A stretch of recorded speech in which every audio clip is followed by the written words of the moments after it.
Hi traders, so finally GST ல ஏகப்பட்ட framework பண்ணிருக்காங்க.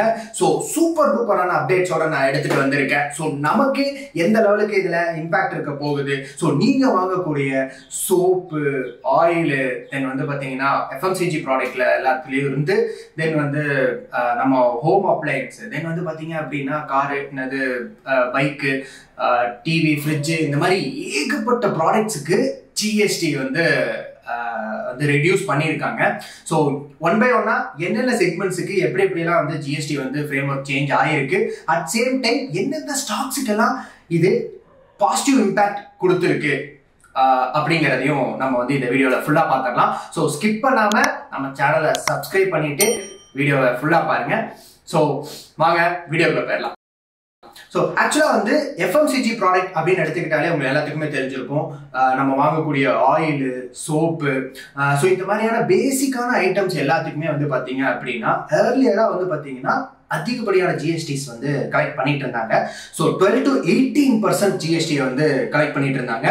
ஸோ ஆஸ் ஆஃப் நோ அதை அப்படியே வந்து 5% ஆகிட்டாங்க. ஸோ இதனால நம்ம வாங்கக்கூடிய எஃப்எம்சிஜி ப்ராடக்டோடைய ப்ரைஸ் கம்மி ஆகுமா அப்படின்னு கேட்டிங்கன்னா அதுதாங்க தெரில. அது நம்ம வந்து யூனிலிவர், அதே மாதிரி ஐடிசி, இந்த மாதிரியான பெரிய பெரிய எஃப்எம்சிஜி கம்பெனிஸ் அதை என்னென்ன டிசைட் பண்ணியிருக்காங்க அப்படிங்கிறத ஃபியூச்சரில் வெயிட் பண்ணி தான் நம்ம பார்க்கணும். ஸோ இது எல்லாமே எப்போ இருந்து இம்ப்ளிமெண்டேஷன்ஸ் ஆகும் அப்படின்னு சொல்லியிருக்காங்கன்னா 22 செப்டம்பர்ல இருந்து இது வந்து இம்ப்ளிமெண்டேஷன்ஸ் ஆகும் அப்படிங்கிற மாதிரி அனௌன்ஸ்மெண்ட் வந்திருக்கு. ஸோ 22க்கு அப்புறம் தான் எஃபெக்ட் ஆகும். தென் அதுக்கு முன்னாடி இந்த கம்பெனிஸ் எல்லாம் என்னென்ன மாதிரியான சேஞ்சஸ் கொண்டு வராங்க அப்படிங்கிறத நம்ம வெயிட் பண்ணி தான் நம்ம பார்க்கணும். ஒன்று. தென் ரெண்டாவது எஃப்எம்சிஜி முடிஞ்சிருச்சு. தென் அதுக்கு அடுத்து வந்து பார்த்தீங்க அப்படின்னா அக்ரிகல்ச்சர். ஸோ அக்ரிகல்ச்சரில் வந்து பார்த்தீங்கன்னா ஹியூஜ் இம்பேக்ட் இருக்கு. என்னன்னா அக்ரிகல்ச்சருக்கு யூஸ் ஆகக்கூடிய மெஷினரிஸ், ஸோ மெஷினரிஸுக்கு நம்ம வந்து ஜிஎஸ்டியை வந்து நல்லாவே ரெடியூஸ் பண்ணியிருக்கோம். அதுவுமே 12 to 18% இருந்த ஜிஎஸ்டியை அப்படியே வந்து 5% ஆக்கிட்டோம். ஸோ இதனால வந்து M&M அந்த மாதிரியான ஒரு கம்பெனிஸ் எல்லாத்துக்குமே வந்து பார்த்தீங்கன்னா ஒரு பாசிட்டிவ் இம்பேக்ட் இருக்கும். ஸோ டெஃபினட்டாக வந்து ப்ரைஸிங்கில் வந்து ஜிஎஸ்டி ரெடியூஸ் ஆகுதுங்கும் போது ஆப்வியஸ்லி டிமாண்ட் இன்க்ரீஸ் ஆகும் அப்படிங்கிறது தான் நம்ம கவர்மெண்ட்டும் எக்ஸ்பெக்ட் பண்ணுறாங்க. வெயிட் பண்ணி தான் நம்ம பார்க்கணும். At same time so health care industry, so health care இண்டஸ்ட்ரினா ஹெல்த் இன்சூரன்ஸ் கம்பெனிஸ், தென் வந்து லைஃப் இன்சூரன்ஸ் கம்பெனிஸ், ஸோ இந்த மாதிரியான கம்பெனிஸுக்கு ஹியூஜ் வந்து ஜிஎஸ்டியை வந்து வே ஆஃப் பண்ணியிருக்காங்க.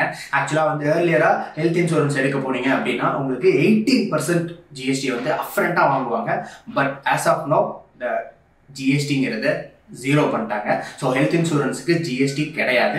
தென் அதே மாதிரி லைஃப் இன்சூரன்ஸில் டேர்ம் இன்சூரன்ஸ் பண்ணீங்க அப்படின்னா அந்த டேர்ம் இன்சூரன்ஸுக்கும் இனி வந்து ஜிஎஸ்டிங்கிறத வந்து நில் பண்ணிட்டாங்க.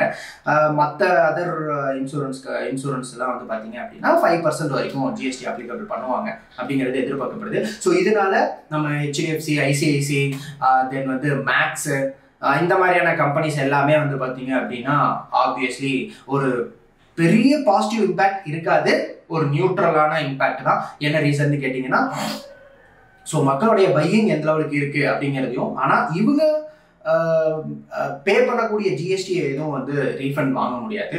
ஸோ அதனால் வந்து ஒரு நியூட்ரல் இம்பேக்ட் இருக்கும்.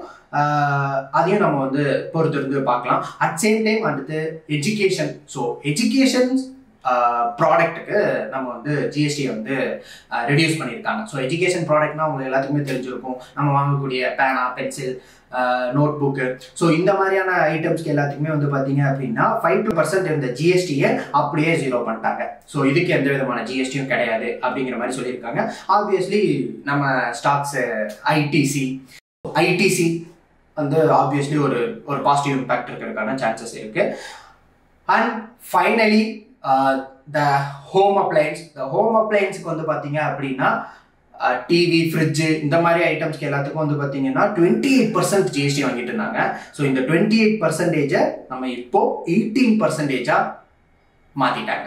ஸோ 18% ஜிஎஸ்டி மட்டும் இருந்தால் போதும். தென் வந்து இந்த ப்ளூ ஸ்டார், அதுக்கப்புறம் வந்து வோல்டாஸ், ஸோ இந்த மாதிரியான கம்பெனிஸ் ஸ்டாக்ஸ் எல்லாத்துக்குமே வந்து ஒரு பாசிட்டிவ் இம்பேக்ட் தான். ஏன்னா டிமாண்ட் வந்து இன்க்ரீஸ் ஆகும் அப்படிங்கிறது தான் எல்லாரும் எதிர்பார்க்குறாங்க. அட் சேம் டைம் வந்து பார்த்தீங்கன்னா automobile industry. So finally automobile இண்டஸ்ட்ரியில் 2 விதமான சேஞ்சஸ் கொண்டு வந்திருக்காங்க. ஒன்று இந்த பைக் செக்மெண்ட்னு எடுத்துக்கிட்டோம்னா 350cc எபோவ் இருக்கக்கூடிய இந்த ராயல் என்ஃபீல்டு மாதிரியான லக்ஸுரியஸ் பைக்லாம் வந்து பார்த்தீங்க அப்படின்னா ஜிஎஸ்டியை இன்க்ரீஸ் பண்ணிட்டாங்க. பட் அதுக்கு பிலோ இருக்கக்கூடிய கம்பெனிஸ் எல்லாத்துக்குமே வந்து பார்த்தீங்க, பிலோ செக்மெண்ட்ல இருக்கக்கூடிய பைக்ஸ் எல்லாத்துக்குமே வந்து பார்த்தீங்க அப்படின்னா ஜிஎஸ்டியை ரெடியூஸ் பண்ணியிருக்காங்க. ஸோ அதுவுமே 28% இருந்து 18% ரெடியூஸ் பண்ணியிருக்காங்க. பட் ஹை எண்ட் செக்மெண்ட்ல இருக்கக்கூடிய காராக இருக்கட்டும், டூ வீலராக இருக்கட்டும், அதுக்கு வந்து ஜிஎஸ்டி அட்பார் என்ன இருக்கோ அதே தான் வச்சிருக்காங்க. ஸோ 28% மேலே தான் இருக்கு. ஸோ இது இல்லாமல் இருக்கிறதுலே வந்து ஒரு ஸ்பெஷல் ஜிஎஸ்டி கொண்டு வந்திருக்கிறது எதுக்குன்னு கேட்டிங்கன்னா பிவரேஜ். ஸோ பிவரேஜ், அதுக்கப்புறம் இந்த குட்கா, பான் மசாலா, இந்த மாதிரியான பொருட்கள் எல்லாத்துக்குமே அப் டு 40% ஜிஎஸ்டியை போட்டு அடிச்சு நிறுத்திட்டாங்க நம்ம நிர்மலா சீதாராமன். ஸோ ஃபைனலி இந்த பொருட்கள் எல்லாத்துக்குமே வந்து பார்த்தீங்க அப்படின்னா ஜிஎஸ்டி ரெடியூஸ் பண்ணியிருக்காங்க. ஒரு சில பொருட்கள் எல்லாத்துக்குமே வந்து ஜிஎஸ்டி இன்க்ரீஸ் பண்ணியிருக்காங்க.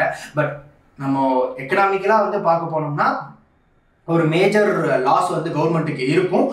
ஆனால் அவங்க என்ன எக்ஸ்பெக்ட் பண்ணுறாங்கன்னா இது மூலிமா இன்ஃப்ளேஷன் வந்து கம்மியாகும். ஸோ நம்மளுடைய கம்பெனிஸ் எல்லாத்துக்குமே வந்து டிமாண்ட் இன்க்ரீஸ் ஆகும். ஸோ டிமாண்ட் இன்க்ரீஸ் ஆகிறது மூலியமா நமக்கு வந்து ப்ரொடக்டிவிட்டி இன்க்ரீஸ் ஆகும். ப்ரொடக்டிவிட்டி இன்க்ரீஸ் ஆச்சு அப்படின்னா நம்ம எக்கனாமிக்கல் க்ரோத் வந்து கொஞ்சம் ஹையராக தான் இருக்கும் அப்படிங்கிற மாதிரி எக்ஸ்பெக்ட் பண்ணுறாங்க.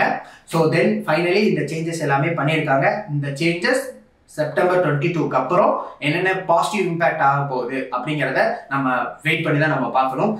ஸோ தென் நம்ம வீடியோவில் இன்னும் வேற ஏதாவது டவுட்டு, கிளாரிஃபிகேஷன்ஸ் எத்துனாலும் நீங்கள் மறக்காமல் கமெண்ட்டில் போடுங்க. ஸோ இல்லை இந்த வீடியோவில் ஏதாவது சேஞ்சஸ் பண்ணணும், இல்லை கிளாரிஃபிகேஷன்ஸ் ஏதாவது இருக்குது அப்படின்னாலும் தாராளமாக நீங்கள் கமெண்ட்டில் போடுங்க. சேனலை மறக்காமல் சப்ஸ்கிரைப் பண்ணிக்கோங்க. அடுத்தடுத்த இன்ட்ரெஸ்டிங்கான டாபிக்ஸோட நான் உங்களை வந்து மீட் பண்ணுறேன். until then bye.